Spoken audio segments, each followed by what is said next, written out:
Hello नमस्कार दोस्तों। आज आप पढ़ेंगे एक महत्वपूर्ण राइट अप। तो पहले हम इसका क्वेश्चन देख लेते हैं। तो देखिए कहा गया है right the help of the words given. दिए गए शब्दों की सहायता से, कुछ शब्द आपको दिए जाते हैं, उनकी सहायता से प्रोड्यूस तैयार करना है या राइट अप एक लेख तैयार करना है on the NSS camp. NSS camp पर हमें जो है एक राइट अप लिखना है। यह महत्वपूर्ण क्वेश्चन है, 2016 में पूछा गया है, इसलिए यह क्वेश्चन आगे भी परीक्षाओं में पूछा जा सकता है। तो देखिए कुछ आपके पास पॉइंट दिए गए हैं, इन पॉइंटों के अंतर्गत आपको वर्णन करना होगा एनएसएस कैंप का। यदि हम बात करें एनएसएस कैंप होता क्या है, तो एन का मतलब नेशनल सर्विस स्कीम, मतलब राष्ट्रीय सेवा योजना, राष्ट्र की सेवा करना। इसके लिए एक योजना चलाई गई जिसका नाम रखा गया एनएसएस कैंप। तो देखिए पहला पॉइंट क्या है, NSS camp at Pratappur village, मतलब एनएसएस जो कैंप लगाया गया है किस गांव में लगाया गया है, प्रतापपुर गांव में लगाया गया है। इसके बारे में आप बताएंगे। 100 वॉलंटियर्स, मतलब जो 100 स्वयं सेवी व्यक्ति होंगे इस कैंप में। प्लांटिंग ट्रीज, पौधे लगाए गए होंगे इस कैंप के अंतर्गत। और क्लीनिंग ऑफ ड्रेन्स, जो यहाँ ड्रेन्स होते हैं, नालियां होती हैं, उन्हें साफ किया गया है, क्लीनिंग। और फिर अवेयरनेस, मतलब जागरूकता फैलाई गई होगी। फॉर इम्पोर्टेंस ऑफ ट्रीज, पेड़ों के महत्व के प्रति जो है जागरूकता फैलाई गई होगी। और अंत में एडल्ट लिटरेसी क्लासेस, मतलब जो है पूर्ण साक्षरता कक्षाएं चलाई गई होंगी, जिसमें गांव के कुछ व्यक्तियों को बुला लिया गया होगा, उन्हें समझाया गया होगा कि पेड़ों का महत्व क्या होता है, पर्यावरण को बिल्कुल साफ सुथ रखना है। तो इस बारे में क्लासेस लगाई गई होंगी। तो देखिए हम कैसे बनाते हैं राइट अप। तो देखिए सबसे पहले डाली जाती है हेडिंग। जैसे हमने हेडिंग डाली, एनएसएस कैंप हेडिंग डाली, और हेडिंग डालने के बाद जो है आप अपना लिखना स्टार्ट कर देते हैं। तो जैसे हम समझेंगे, तो देखिए हमें इतना सब जो है समझना है, तो हम इसे बहुत ही आसान तरीके के साथ हिंदी ट्रांसलेट के माध्यम से आपको बताएंगे। तो आसानी से आपसे इतनी लाइनें ट्रांसलेट करते हुए बन जाएंगी। तो देखते हैं पहली लाइन क्या है। हायर सेकेंडरी स्कूल दमोह है, किसी भी स्कूल का नाम आप लिख सकते थे, कि एनएसएस यूनिट ने प्रतापपुर गांव में एक कैंप आयोजित किया। तो देखिए यहाँ पे इस लाइन को आप आसानी से ट्रांसलेट कर पाएंगे, बस थोड़ी से शब्द आपको पता होने चाहिए। तो देखिए हायर सेकेंडरी स्कूल को तो आप हायर सेकेंडरी स्कूल ही कहेंगे, कोई नाम तो बदल नहीं सकते हैं। आप की के लिए होता है, एनएसएस यूनिट इंग्लिश वर्ड ही है, कोई प्रॉब्लम नहीं है। प्रतापपुर विलेज, मतलब प्रतापपुर गांव की बात हो गई। और फिर कैंप, मतलब एक कैंप, बस आयोजित किया गया शब्द बस आपको पता होना चाहिए। तो देखिए आयोजित करना के लिए होता है एक शब्द ऑर्गेनाइज होता है। ऑर्गेनाइज मतलब आयोजित करना। तो यहाँ पे ऑर्गेनाइज का सेकेंड फॉर्म ऑर्गेनाइज्ड होता है। तो देखिए कैसे आप बनाएंगे। सबसे पहली चीज जो है टेंस कौन सा है, आयोजित किया, मतलब यहाँ पे पास्ट सिंपल। पास्ट सिंपल में सब्जेक्ट, सेकेंड फॉर्म और ऑब्जेक्ट आप लिखते हैं। सब्जेक्ट होगा, इतना पूरा होगा यहाँ पे सब्जेक्ट। इसके बाद क्रिया आएगी, क्रिया के बाद आएगा पूरा का पूरा ऑब्जेक्ट आ जाएगा। इस प्रकार से देखें ना, तो इस प्रकार से आपका वाक्य बनेगा। तो देखिए कैसे वाक्य हम बना सकते हैं। द एनएसएस यूनिट ऑफ लगा के स्कूल का नाम लिखेंगे। देखिए जब भी ऑफ वर्ड लगता है, तो ऑफ वर्ड जब भी आ जाए तो क्रम उल्टा होता है। फिर द एनएसएस यूनिट, फिर होगा ऑफ, फिर होगा हायर सेकेंडरी स्कूल दमोह होगा। तो सब्जेक्ट क्या है, द एनएसएस यूनिट ऑफ, और फिर स्कूल का नाम हायर सेकेंडरी स्कूल दमोह है। और उसने क्या किया, ऑर्गेनाइज्ड मतलब आयोजित किया, कैंप, एक कैंप आयोजित किया। और कहाँ पे, इन प्रतापपुर विलेज नहीं आप लिख पाएंगे, क्योंकि प्रतापपुर विलेज एक छोटा सा गांव है। तो यहाँ इन ना कह के एट प्रीपोजिशन आप लगाएंगे, क्योंकि छोटे स्थानों के पहले एट लगता है। तो एट प्रतापपुर विलेज। तो पहली लाइन हो गई द एनएसएस यूनिट ऑफ, और फिर हायर सेकेंडरी स्कूल दमोह है, और organised camp at Pratappur village. इसके बाद आप लिखेंगे कब से कब तक आयोजित किया गया, कितने दिन का कैंप था। तो फ्रॉम लगा के पहली तारीख, टू लगा के दूसरी तारीख। जैसे हम यहाँ पे एक तारीख यहाँ लिखेंगे, एक तारीख यहाँ लिखेंगे। जैसे हमने लिखा फ्रॉम 5 जुलाई से टू लगा के 10 जुलाई तक। तो इस प्रकार से कोई भी डेट आप डाल सकते हैं, जरूरी नहीं है कि डेट आपको पक्की डेट जो हुई हो वही डालनी है। तो यहाँ मन से कोई भी डेट, फ्रॉम लगा के एक तारीख डालेंगे कोई भी, और टू लगा के दूसरी तारीख डाल देंगे। फिर इसके बाद अगली लाइन, वहां 100 वॉलंटियर्स थे। तो देखिए यहाँ वॉलंटियर शब्द का मतलब क्या है, जो व्यक्ति, जो छात्र एनएसएस में भाग लेता है उसे वॉलंटियर कहा जाता है। तो वॉलंटियर इंग्लिश शब्द है, तो यहाँ पे वॉलंटियर ही आप लिखेंगे। तो यहाँ पे देयर और फिर सहायक क्रिया पास्ट टेंस की आएगी, तो वेयर। तो देयर वेयर हम कहेंगे, देयर वेयर 100 वॉलंटियर्स, मतलब वहां जो है 100 वॉलंटियर थे। ठीक है ना, तो बहुत आसानी से देयर वेयर 100 वॉलंटियर्स, वहां 100 वॉलंटियर्स थे। फिर अगली लाइन है, जिनको 5 समूहों में विभाजित किया गया। मतलब यहाँ 100 वॉलंटियर जो थे उनको अब हमने क्या कर दिया, 5 समूहों में, मतलब 5 ग्रुप में, 5 ग्रुप्स में जो है क्या कर दिया, उन्हें डिवाइड कर दिया। तो देखिए डिवाइड तो आप लोगों को पता है, डिवाइड के साथ में के लिए इनटू शब्द का इस्तेमाल होता है। तो यहाँ इनटू याद रखें, 5 ग्रुप्स हो जाएगा, और विच होता है जिनको, तो यहाँ पे विच हो जाएगा जिनको, 5 ग्रुप्स हो जाएगा, इनटू हो जाएगा, और डिवाइड करना मतलब विभाजित करना। तो देखिए यहाँ पे यदि बात करें, जिनको 5 समूहों में विभाजित किया गया, पास्ट सिंपल फिर है, लेकिन यहाँ पे पेसिव वॉइस है। तो सेकेंड फॉर्म के स्थान पे हमें फिर वाज वेयर थर्ड फॉर्म लिखना पड़ता है। तो was were third form, second form के स्थान पे वाज वेयर थर्ड फॉर्म। क्यों है पेसिव वॉइस, क्योंकि विभाजित करने का काम किसी और ने किया, हमने तो केवल इतना कहा जो 100 वॉलंटियर थे उन्हें विभाजित किया गया। विभाजित किसने किया है यह नहीं बताया गया, पेसिव वॉइस इसलिए है। तो यहाँ पे फिर सहायक क्रिया होगी वेयर, और फिर आएगा इसका थर्ड फॉर्म, तो डिवाइडेड मतलब विभाजित किया गया, इनटू 5 ग्रुप्स मतलब 5 समूहों में। तो विच मतलब जिनको, वेयर डिवाइडेड मतलब विभाजित किया गया, इनटू 5 ग्रुप्स मतलब 5 समूहों में विभाजित किया गया। तो देखिए चारों लाइनें हम रिपीट कर लेते हैं। The NSS unit of higher secondary school Damoh organised a camp at Pratappur village, और फ्रॉम लगा के कोई तारीख डाल देना और टू लगा के फिर एक तारीख डाल देना, मतलब इतने तारीख से इतने तारीख तक कैंप चला, और करीबन 7-8 दिन से ज्यादा नहीं रखना। देयर वेयर 100 वॉलंटियर्स, वहां करीब जो है 100 वॉलंटियर्स थे। तो there were 100 volunteers which were divided into 5 groups. देखिए अगली लाइन फिर क्या है, अब 5 समूहों में विभाजित कर दिया, उसके बाद क्या हुआ, लक्ष्य उनके लिए निर्धारित किए गए। मतलब सबको अलग अलग काम बांटा गया कि तुम्हें यह काम करना, तुम्हें यह काम करना है। तो लक्ष्य मतलब टास्क हम कह सकते हैं, तो टास्क मतलब होता है लक्ष्य। अब 5 लोगों को या 5 समूहों को लक्ष्य अलग अलग दिए गए, तो टास्क होगा बहुवचन। और उनके लिए, तो उनके लिए होगा देम होगा, क्योंकि अब 5 बन गए हैं तो देम हो जाएगा। टू मतलब यहाँ पे के लिए, तो टू देम हम कह सकते हैं। निर्धारित किए गए, निर्धारित करना ये होता है एज साइंड, ठीक है ना। तो यहाँ पे आप याद रखेंगे एज साइंड का मतलब होता है निर्धारित करना। ये है यहाँ पे सेकेंड फॉर्म और थर्ड फॉर्म, एज साइन होता है उसमें ईडी जोड़ दिया, तो एज साइन निर्धारित किए गए।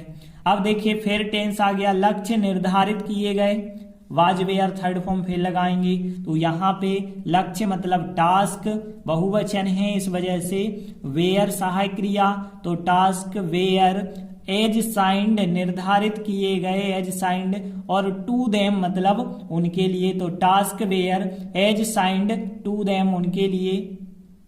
इसके बाद देखिए क्या हुआ, सबसे पहले 500 सेपलिंग लगाए गए। सेपलिंग जो होते हैं छोटे छोटे पौधों को कहा जाता है, प्लांट भी आप कह सकते हैं या सेपलिंग भी हम कह सकते हैं। तो यहाँ पे 500 सेपलिंग्स लगाए गए होंगे। और सबसे पहले, तो देखिए सबसे पहले को हम कहते हैं first of all. First of all मतलब सबसे पहले। तो यहाँ पे हो गया सबसे पहले मतलब फर्स्ट ऑफ ऑल हो जाएगा 500 सेपलिंग्स और लगाए गए। देखिए पौधों को लगाना क्रिया प्लांट होती है, तो प्लांट मतलब लगाना, प्लांटेड मतलब लगाए गए। फिर यहाँ पे पास्ट सिंपल है, वाज वेयर थर्ड फॉर्म फिर आएगा, तो यहाँ पे वेयर सहायक क्रिया लगा के थर्ड फॉर्म आपको लिखेंगे, तो प्लांटेड आपको लिखना पड़ेगा। तो देखिए फर्स्ट ऑफ ऑल सबसे पहले 500 सेपलिंग्स, लिंक्स कर देना यहाँ सेपलिंग्स, तो यहाँ फर्स्ट ऑफ ऑल सबसे पहले 500 सेपलिंग्स और फिर वेयर प्लांटेड मतलब लगाए गए। इसके बाद देखिए अगली लाइन है पौधे निःशुल्क हार्टिकल्चर डिपार्टमेंट के द्वारा वितरित किए गए। मतलब जो पौधे आपको 500 सेपलिंग दिए गए थे वो किसके द्वारा दिए गए थे? हार्टिकल्चर डिपार्टमेंट के द्वारा। तो देखिए इस लाइन को हम कैसे ट्रांसलेट करेंगे, तो देखिए यहाँ पे यदि हम बात करें वितरित करना मतलब बांटना, डिस्ट्रीब्यूट आप लोगों ने पढ़ा होगा, डिस्ट्रीब्यूट करना मतलब होता है वितरित करना, डिस्ट्रीब्यूटेड हो जाएगा यहाँ पे वितरित किए गए, और बाय मतलब के द्वारा, और हार्टिकल्चर डिपार्टमेंट एक इंग्लिश वर्ड है, कोई प्रॉब्लम नहीं है। तो हार्टिकल्चर डिपार्टमेंट यही काम करता है कि जो है पौधे लगवाने का काम करता है, पौधे बांटने का काम करता है। और फिर यदि हम बात करें निःशुल्क मतलब जिसका कोई मूल्य ना हो, तो हम कह सकते हैं फ्री ऑफ कॉस्ट। एक है ना, फ्री ऑफ कॉस्ट का मतलब होता है निःशुल्क। तो फ्री ऑफ कॉस्ट मतलब होता है कीमत से बिल्कुल फ्री होना, मतलब निःशुल्क। और पौधों के लिए हम प्लांट्स लिख सकते हैं या सेपलिंग्स भी लिख सकते हैं, जैसे हम यहाँ प्लांट्स लिख देते हैं तो प्लांट्स हो जाएगा, और free of cost the horticulture department by के द्वारा डिस्ट्रीब्यूट करना मतलब वितरित करना। तो देखिए यह लाइन देखें पौधे वितरित किए गए, फिर पास्ट सिंपल का पेसिव वॉइस से वाज वेयर थर्ड फॉर्म आपको लगाना होगा। तो प्लांट्स के बाद सहायक क्रिया होगी वेयर, तो प्लांट्स वेयर डिस्ट्रीब्यूटेड वितरित किए गए, और फिर वाय लगा के द हार्टिकल्चर डिपार्टमेंट के द्वारा, वो भी फ्री ऑफ कॉस्ट मतलब निःशुल्क। Plants were distributed by the horticulture department, और फ्री ऑफ कॉस्ट मतलब निःशुल्क। इसके बाद देखिए अगली लाइन क्या है, अभियान का दूसरा चरण। पहले चरण में तो 500 सेपलिंग्स लगाए गए, दूसरे चरण की बात करें तो दूसरा चरण अभियान का क्या था कि पेड़ों के महत्व हेतु जागरूकता उत्पन्न करना। लोगों के बीच में जागरूकता फैला रहे होंगे कि पेड़ों का महत्व कितना होता है। तो देखिए यहाँ क्वेश्चन में दिया गया है पेड़ों के महत्व हेतु जागरूकता, इतना वर्ड पूरा क्वेश्चन में है।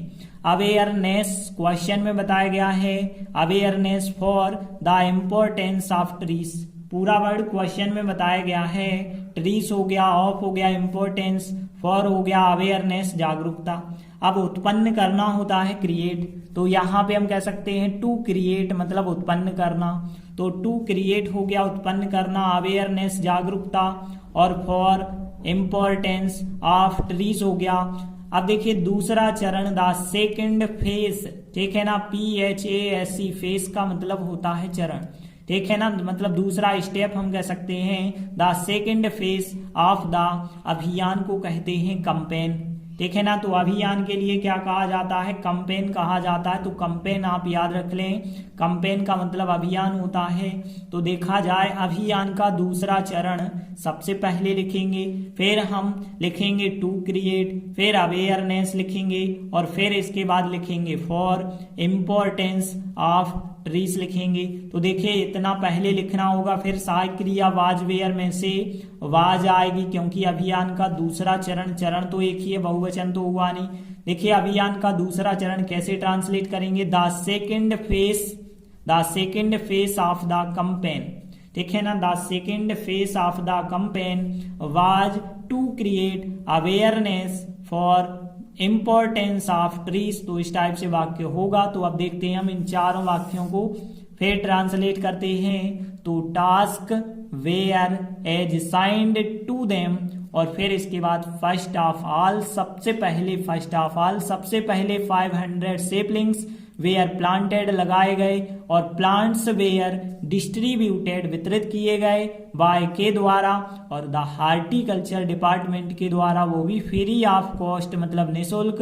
The second phase of the campaign was to create और फिर awareness for importance of trees. इसके बाद देखते हैं अगली लाइन है सड़कें और नालियां साफ किए गए। तो यहाँ पे देखिए इस लाइन को हम कैसे ट्रांसलेट करेंगे। सड़कों का मतलब यहाँ पे जो छोटी छोटी सड़कें होती हैं, कच्ची सड़कें होती हैं, उनकी बात हो रही है। तो स्ट्रीट कहा जाता है छोटी छोटी सड़कों को, गलियों को हम कह सकते हैं। तो यहाँ गलियों को साफ किया गया है, ना कि रोड को। तो स्ट्रीट्स हो जाएगा सड़कों के लिए। एंड ड्रेन्स वर्ड क्वेश्चन में आपको बताया गया था, ड्रेन्स मतलब नालियां। तो स्ट्रीट एंड ड्रेन्स हो जाएगा साफ किए गए। फिर यहाँ पास्ट सिंपल का पैसिव वॉइस होगा, मतलब वेयर सहायक क्रिया लगा के थर्ड फॉर्म आप लिख देंगे। क्लीन होता है साफ करना, क्लीन्ड कर दोगे आप। तो streets and drains were cleaned मतलब साफ किए गए। इसके बाद देखिए अगला वाक्य है गांव वालों ने स्वच्छता अभियान में भाग लिया। तो देखिए यहाँ पे यदि हम देखें गांव वालों के लिए विलेजर्स कहते हैं। सब लोगों को पता है विलेज गांव होता है, लेकिन विलेजर्स गांव वाले होते हैं। स्वच्छता अभियान, तो इसे जो है स्वच्छता अभियान के लिए कहते हैं क्लीनिंग ड्राइव, ठीक है ना। तो यहाँ पे क्लीनिंग ड्राइव का मतलब होता है स्वच्छता अभियान। तो उनने क्लीनिंग ड्राइव इन मतलब होता है में और भाग लिया। तो देखिए भाग लेना के लिए क्रिया होती है टेक पार्ट। पार्ट मतलब भाग होता है, टेक मतलब लेना, भाग लेना, टेक पार्ट। तो यहाँ पे हम कह सकते हैं टेक पार्ट और यहाँ पे इन होगा क्लीनिंग ड्राइव और विलेजर्स मतलब गांव वालों ने। देखिए यहाँ पे गांव वालों ने भाग लिया, पास्ट सिंपल है, लेकिन यह तो एक्टिव वॉइस में है। तो यहाँ तो सेकेंड फॉर्म कोई सहायक क्रिया नहीं आएगी।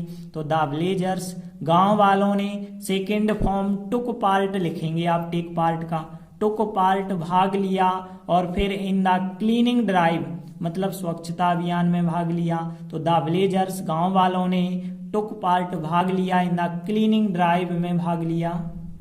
इसके बाद अगली लाइन है कई वयस्कों ने। वयस्क मतलब होते हैं एडल्ट, ठीक है ना। एडल्ट मतलब जो युवा व्यक्ति हो जाते हैं। तो मेनी एडल्ट कई वयस्कों ने, मेनी एडल्ट्स हो जाएगा, कई वयस्कों ने पूर्ण साक्षरता कक्षाएं ज्वाइन की। देखिए क्वेश्चन में दिया गया है एडल्ट लिटरेसी क्लासेस, तो बिल्कुल वही वर्ड आपको लिखना है, एडल्ट लिटरेसी क्लासेस मतलब पूर्ण साक्षरता कक्षाएं। तो बहुत सारे गांव के वरिष्ठ लोगों को एकत्रित किया और उन्हें समझाया। तो गांव के बहुत सारे वयस्क मतलब युवा व्यक्तियों को एकत्रित करके उनकी एक क्लास लगा दी गई। उसमें पर्यावरण के बारे में समझाया, किस प्रकार से सफाई रखनी है। तो यहीं पे हम जो है आंसर क्या बनाएंगे, मैनी एडल्ट्स कई वयस्कों ने ज्वाइन। तो ज्वाइन क्रिया का सेकेंड फॉर्म ज्वाइंड और फिर एडल्ट्स लिटरेसी क्लासेस। क्वेश्चन में यह तो वर्ड दिया गया है। तो मैनी एडल्ट्स कई वयस्कों ने ज्वाइंड मतलब यहाँ पे ज्वाइन की शामिल हुए कह सकते हैं एडल्ट्स लिटरेसी क्लासेस। इसके बाद देखिए अगली लाइन है सभी वॉलेंटियर्स ने कैंप को बहुत ज्यादा एंजॉय किया। तो यहाँ पे देखिए ऑल मतलब होता है सभी। तो ऑल वॉलेंटियर्स सभी वॉलेंटियर्स ने कैंप को, कैंप कहते हैं। वेरी मच का मतलब होता है बहुत ज्यादा और फिर जो है एंजॉय करना को एंजॉय ही कहते हैं। पास्ट सिंपल फिर है वाक्य, तो फिर जो है सब्जेक्ट के बाद सेकंड फॉर्म आप लगाएंगे और फिर बाकी बचा आप ऑब्जेक्ट के रूप में लिख देंगे। तो देखिए आंसर क्या होगा, ये ऑल वॉलंटियर्स सभी वॉलंटियर्स ने एंजॉयड, सेकंड फॉर्म लगा रहे हैं तो एंजॉयड द कैंप, कैंप को एंजॉयड किया। वेरी मच मतलब बहुत ज्यादा। तो देखिए इस प्रकार चारों लाइनें हम फिर रिपीट यदि करें तो यहाँ स्ट्रीट्स मतलब सड़कें या गलियां कह सकते हैं। Streets and drains were cleaned साफ किए गए और फिर यहाँ द विलेजर्स गांव वालों ने टुक पार्ट भाग लिया इन द क्लीनिंग ड्राइव में भाग लिया मतलब स्वच्छता अभियान में। और मैनी एडल्ट्स कई वयस्कों ने ज्वाइंड की एडल्ट लिटरेसी क्लासेस ज्वाइन की। और ऑल वॉलंटियर्स सभी वॉलंटियर्स ने एंजॉयड किया द कैंप को वेरी मच मतलब बहुत ज्यादा। तो देखिए इस प्रकार से आंसर आपका बना होगा the NSS unit of higher secondary school Damoh. यहाँ पे स्कूल शब्द और आप जोड़ेंगे हायर सेकेंडरी स्कूल दमोह। उनने क्या किया ऑर्गेनाइज्ड आयोजित किया एक कैंप आयोजित किया एट प्रतापपुर विलेज प्रतापपुर गांव में और इतनी तारीख से इतनी तारीख तक आयोजित किया है। फिर उसके बाद क्या है देयर वेयर 100 वॉलंटियर्स वहां 100 वॉलंटियर्स थे। वॉलंटियर्स का मतलब स्वयं सेवी व्यक्ति होता है जिनको विच मतलब जिनको वेयर डिवाइडेड बांटा गया इनटू 5 ग्रुप्स 5 समूहों में। और टास्क वेयर एज साइंड लक्ष्य जो है निर्धारित किए गए टू देम उनके लिए। फर्स्ट ऑफ ऑल सबसे पहले 500 सेपलिंग्स वेयर प्लांटेड 500 पौधे रोपित किए गए। और प्लांट्स वेयर डिस्ट्रीब्यूटेड मतलब जो पौधे थे वो वितरित किए गए थे किसके द्वारा बाय द हॉर्टिकल्चर डिपार्टमेंट के द्वारा वो भी फ्री ऑफ कॉस्ट निःशुल्क बांटे गए थे। द सेकेंड फेज दूसरा चरण ऑफ द कैंपेन अभियान का वाज मतलब था तो टू क्रिएट मतलब उत्पन्न करना था। क्या उत्पन्न करना था अवेयरनेस जागरूकता। तो अभियान का दूसरा चरण जागरूकता उत्पन्न करना था। फॉर इम्पोर्टेंस ऑफ ट्रीज मतलब पेड़ों के महत्व के प्रति जागरूकता उत्पन्न करना था। स्ट्रीट्स एंड ड्रेन्स मतलब जो यहाँ पे गलियां होती हैं और नालियां होती हैं उन्हें साफ किया गया। और उसके बाद द विलेजर्स गांव वालों ने टुक पार्ट भाग लिया इन द क्लीनिंग ड्राइव स्वच्छता अभियान में गांव वालों ने भाग लिया। फिर मैनी एडल्ट्स कई वयस्कों ने ज्वाइंड मतलब शामिल हुए कई वयस्क शामिल हुए। एडल्ट लिटरेसी क्लासेस जो चलाई जा रही थी उनमें शामिल हुए। ऑल द वॉलंटियर्स सभी जो स्वयं सेवी थे उनने एंजॉयड किया द कैंप को वेरी मच मतलब उन्होंने कैंप को बहुत ज्यादा एंजॉय किया। तो देखिए यहाँ जो एनएसएस की रिपोर्ट आती है या राइटअप आता है इस प्रकार से आप बना सकते हैं। बिल्कुल ज्यादा कठिन नहीं है, बस आप 2-3 बार ट्रांसलेट करेंगे बहुत आसान लगेगी। कुछ वर्ड जरूर आपको याद करने होंगे।